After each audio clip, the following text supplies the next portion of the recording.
किसानों का जो आंदोलन है लगातार बढ़ रहा है, लगातार उसका एक एक दिन आगे बढ़ रहा है। आप शामिल रहे हैं हर दौर की बातचीत में, क्यों नहीं बन पाई है बात किसानों से? भारत की सरकार पूरी तरीके से संवेदनशीलता के साथ किसानों के हर मुद्दे पे चर्चा करने के लिए पहले भी तैयार थी, आज भी तैयार है। हमने किसानों के साथ कई दौर के चर्चा की, उन्होंने अलग अलग जो ज्ञापन दिए थे उसके बारे में विस्तार से चर्चा हुई। जो मुद्दे से उनको कुछ शंकाएं थी, कुछ भ्रांतियां थी, उस पर भी हमने चर्चा लाने की कोशिश की।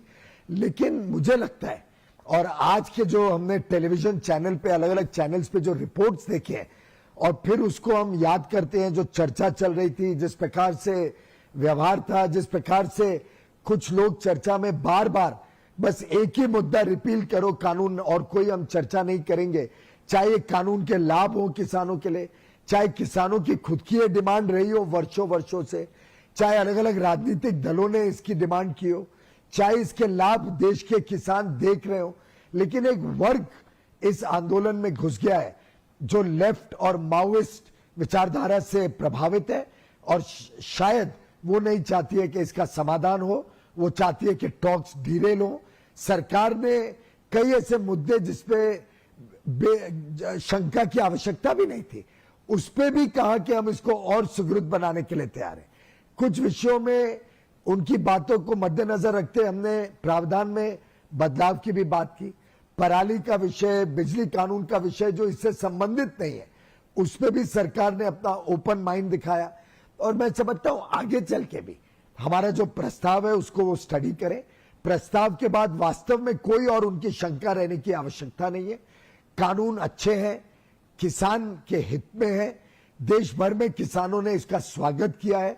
उल्टे मुझे याद है जिस दिन ऑर्डिनेंस आया उस दिन तो उत्तर प्रदेश में काफी हर्ष था सब में, और लोग कह रहे थे कि महेंद्र सिंह टिकायत की 27 साल पुरानी जो आशा थी, जिसके लिए उन्होंने संघर्ष किया था, वो आज पूरा किया है प्रधानमंत्री मोदी जी ने। ऐसे रिपोर्ट्स यूपी की मीडिया में पड़े। मुझे अभी तक याद है अप्रैल 2019 में चुनाव के पहले भारतीय किसान यूनियन ने फार्मर्स एजेंडा मैनिफेस्टो रिलीज किया था, उसमें यही बातें लिखी हुई थी जो हमने की है। उल्टे हमने तो सॉफ्टवेयर वर्जन किया, उसमें तो और कठोर बातें लिखी हुई थी। कांग्रेस के मैनिफेस्टो में यही बातें लिखी हुई थी। ये बात हमने जब देश के सभी राज्य सरकारों से चर्चा की, आप जो एक्सट्रीमिस्ट लेफ्ट के घुसने की बात कर रहे हैं, वो किसानों आपको लग रहा है कि वो घुस गए हैं या हावी हो गए हैं? क्योंकि सिर्फ एक संगठन है जिसकी तरफ से कहा गया है कि हाँ उस पोस्टर को लेकर उनकी रजामंदी थी, बाकी सबने उससे पल्ला ही झाड़ा है अभी तक। मैं समझता हूं आप सभी जो नेता वहां पे किसान चर्चा में आ रहे हैं उनकी और ज्यादा गहराई में जाएं तो आपको ध्यान में आएगा कि कुछ एक ग्रुप्स ऐसे घुस गए हैं जो इस टॉक को डिरेल करना चाहते हैं, जो बार बार एक ही बात रिपील करिए उसके अलावा कुछ आगे बात नहीं करते। इसके हितों की जो बात है, कानून में जो किसानों को इतने लाभ दिए गए, पुरानी व्यवस्था को पूरी तरीके से बरकरार रखते हुए नए माध्यम किसानों के लिए जो खोले गए हैं, इसको पूरी तरीके से नजरअंदाज करने की और किसानों को भ्रमित करने की जो कोशिश कर रहे हैं, ऐसे कुछ एलिमेंट्स इसमें इस चर्चा में शामिल रहते हैं, जो चर्चा में मुद्दों को चर्चा में लाने की हमारी प्रयासों को विफल करना चाहते हैं। बड़ा दुर्भाग्यपूर्ण है कि कुछ ऐसे लोग जो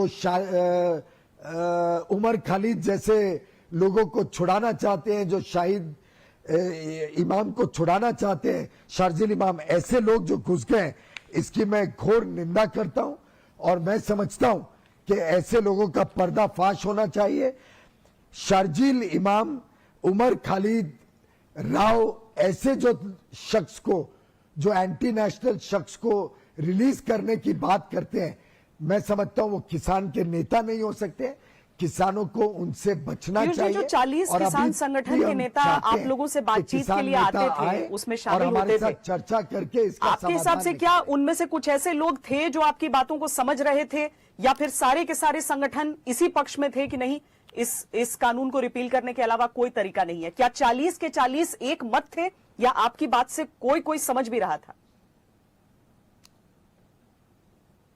कई वहां पे किसान नेता थे जो बातचीत भी करना चाहते थे, जो मुद्दों पे भी आ रहे थे, मुद्दों की चर्चा भी हो रही थी, लेकिन कुछ गुट उस चर्चा में ऐसे बैठ गए थे जो पूरी तरीके से चर्चा को डिरेल करने की कोशिश कर रहे थे।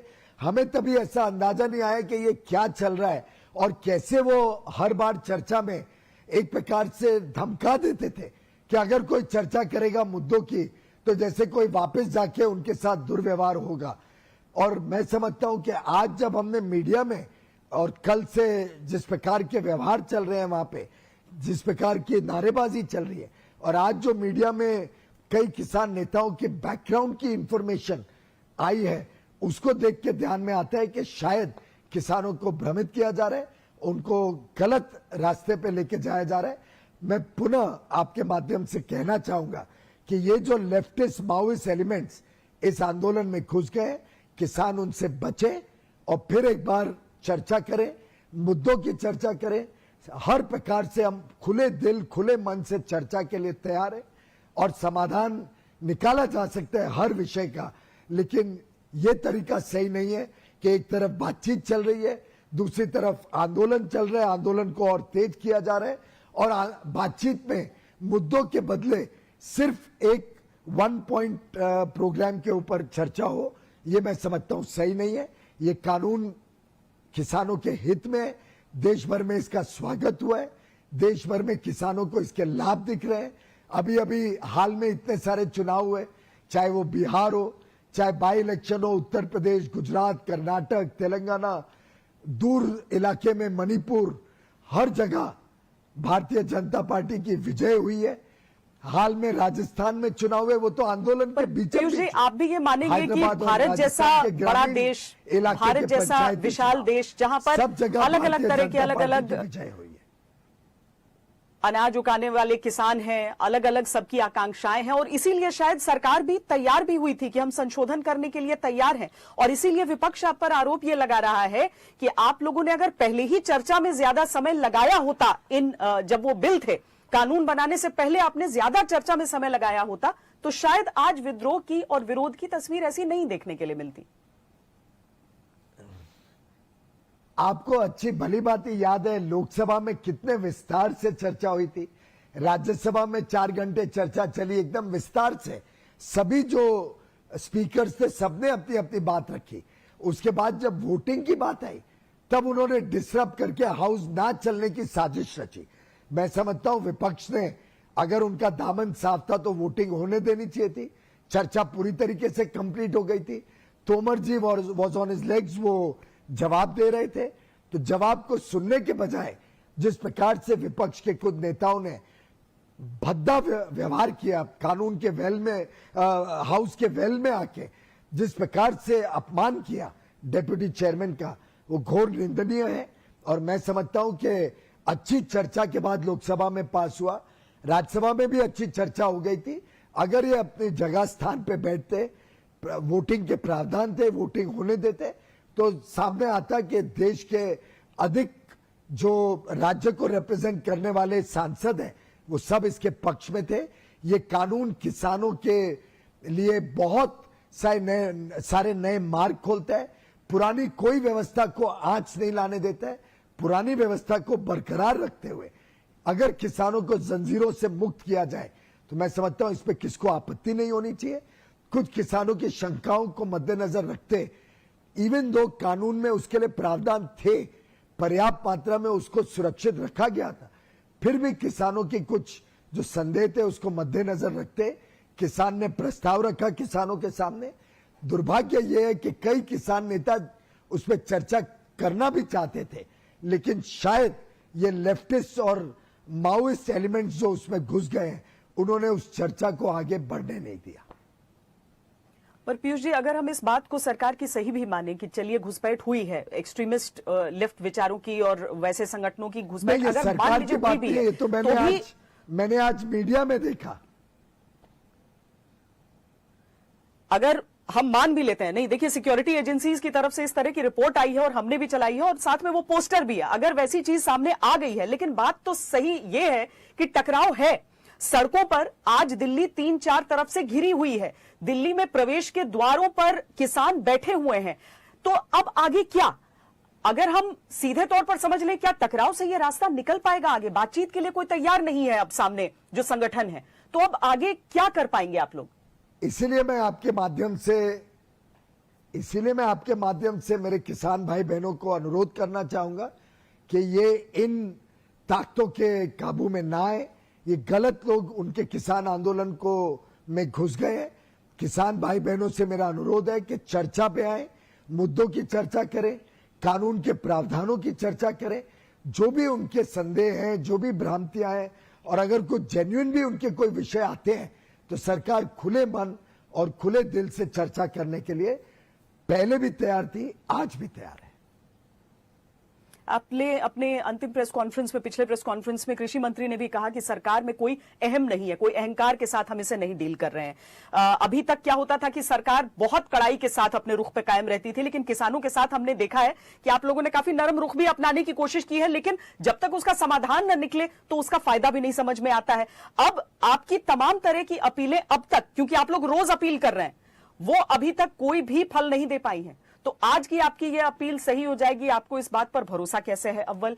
दूसरा, आप बाकी लोगों को क्या भरोसा दे सकते हैं जो उन हाईवेज का इस्तेमाल करना चाहते हैं, जो दिल्ली के उन बॉर्डर्स के जरिए रोज गुजरते हैं, जो चाहते हैं कि सरकार समाधान निकाल ले किसी तरीके से? अब ऐसा है कि मेरा पूरा विश्वास है कि किसानों को भी इसका समाधान निकालना है, लेकिन उनको ये बात को भली भांति समझना पड़ेगा कि इस आंदोलन से सामान्य लोगों को भी परेशानी हो रही है। कानून व्यवस्था में अगर वो हाईवेज ब्लॉक करते हैं तो सामान्य व्यक्ति जो कम्यूट करना चाहते हैं, जो सामान का आना जाना होता है, उसको भी तकलीफ होती है। तो मेरा उनसे अनुरोध है कि ऐसे ताकतें जो उनको चर्चा से रोक रही हैं, उनके चंगुल में ना आए और चर्चा के माध्यम से इसका समाधान निकल सकता है। मैं समझता हूं कि देश की जनता ने भारत बंद के दिन भी कोई बहुत बड़ा समर्थन नहीं दिया इनको। किसानों ने तो जरा भी समर्थन नहीं दिया इन विपक्षी पार्टियों को। कुछ विपक्षी पार्टी ने थोड़ा बहुत 10 मिनट, 15 मिनट, आधे घंटे की ब्लॉकेज करने की कोशिश की, पर देश भर में किसानों ने इस आंदोलन को या इस भारत बंद को समर्थन नहीं दिया। मेरा अभी भी अनुरोध है जो किसान भाई बहन आज दिल्ली बॉर्डर पे हैं कि चर्चा के लिए आए, मुद्दों पे चर्चा करें और इसके समाधान का रास्ता ढूंढे। इस वामपंथी दलों की जो साजिश है, जिस प्रकार से माओवादी ताकतें इसमें घुस रही हैं, उनसे किसान भाई बहनों को बचना पड़ेगा। पीयूष जी, एक अंतिम सवाल मैं आपसे पूछना चाहती हूं, क्या आज जब ये सिक्योरिटी एजेंसीज का इनपुट जो आपने सुना या फिर वो पोस्टर देखा है, उसके साथ आपको जब अमरिंदर सिंह आए थे मुलाकात के लिए गृह मंत्री से और उसके बाद उन्होंने कहा था कि राष्ट्र की सुरक्षा के हिसाब से इसको एड्रेस करना पड़ेगा, या फिर कांग्रेस के ही एक विधायक ने जो बात कह दी थी पंजाब में रहते हुए, क्या उन सारे तारों को आप जोड़ देखना चाहेंगे? मैं इसमें राजनीति नहीं करना चाहता हूं। ये बड़ा संवेदना का विषय है। हमें किसान भाई बहनों के साथ पूरी तरीके से उनके चिंताओं को, उनके संदेह को दूर करने की हमारी मंशा है और इसलिए मैं इसको राजनीतिक तार में नहीं जोड़ना चाहूंगा। मेरा विश्वास है कि सभी समझदार राजनेता भी इस बात को समझेंगे कि किसानों को गलत रास्ते पे लेके जाने का काम जो ये लेफ्टिस्ट और माओवादिस्ट कर रहे हैं, ये देश हित में जरा भी नहीं है। आज कोरोना का संकट देश के ऊपर है। मेरे हिसाब से हमारे किसान भाई बहन अपने घर जाएं, उनके नेताओं के साथ हमारी चर्चा चल रही है, हम उस चर्चा को आगे बढ़ाएं, मुद्दों पे चर्चा करें। ये किसान के हित में बिल लाए गए हैं। किसानों की वर्षों से मांग थी, जैसे मैंने कहा कांग्रेस के मैनिफेस्टो में थी, किसान मैनिफेस्टो जो भारतीय किसान यूनियन ने 4 अप्रैल के आसपास ट्वीट किया था, उसमें भी यही मांगे थी। उल्टे इससे भी 2 कदम आगे, उनकी तो मांगे और 2 कदम आगे थी। यही मांगे लेके टिकैत साहब आए थे, दिल्ली का घेराव किया था। तो हमने जो काम शरद पवार जी बार बार पत्र के माध्यम से राज्य सरकार को कह रहे थे, उन्हीं को हमने आज कार्यान्वित किया है। किसानों को जंजीरों से मुक्त किया है। इसमें सभी लोग सुरक्षित हैं। पुरानी व्यवस्था भी सुरक्षित है, एमएसपी भी सुरक्षित है, सब्जी मंडियां और एपीएमसी मंडियां भी सुरक्षित है। सबको सुरक्षित रखते हुए नए मार्ग अगर किसानों के लिए खुलते हैं, उनकी आमदनी बढ़ती है, निवेश होता है, R&D होता है, रिसर्च होता है और वैल्यू एडिशन करके देश और विदेश में बेचने से किसानों को और ज्यादा उपज का दाम मिलता है, तो मैं समझता हूं किसान के हित में। किसान भाई बहनों को चर्चा से अगर कोई फिर भी संदेह है तो चर्चा से उसका समाधान। नमस्कार, मैं हूं अंजना ओम कश्यप। हमें उम्मीद है ये वीडियो आपको पसंद आया होगा।